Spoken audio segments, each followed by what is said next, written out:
Paliwanag kasi ito ang batas o malinaw. Article 59(2).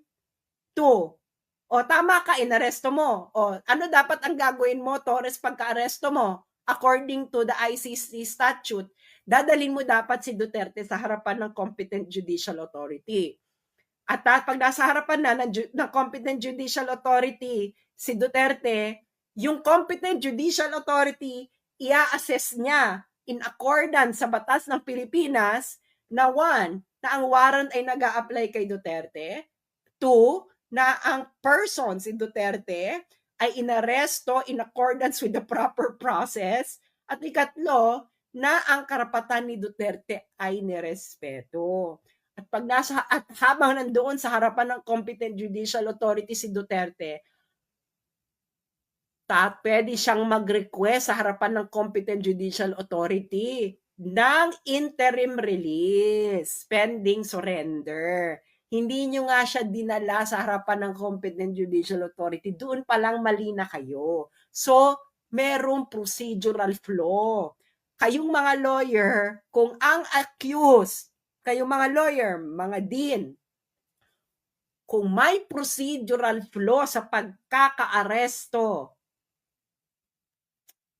kung ang karapatan ng inaaresto ay hindi nirespeto sa kahit anumang proceedings, anong mangyayari sa kaso?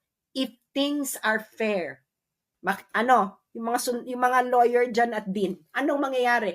If things are fair, kung ang rules mismo ng ICC ay hindi sinunod, di ba malinaw dyan? Dapat dadalhin mo sa harapan ng competent judicial authority si Duterte.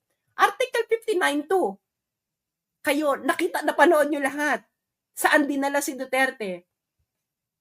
Dinala ba siya sa harapan ng dinala mo ba, Torres, sa harapan ng competent judicial authority si Duterte pagka-aresto mo?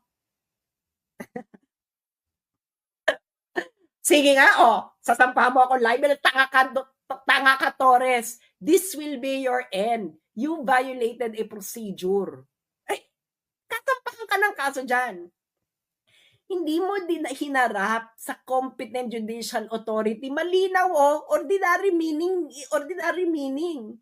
ng law. Ordinary meaning ng language lang tayo dahil malinaw ang batas. Ang sabi ng batas, pagka-aresto mo, Torres, brought promptly. Ang sabi pa, brought promptly.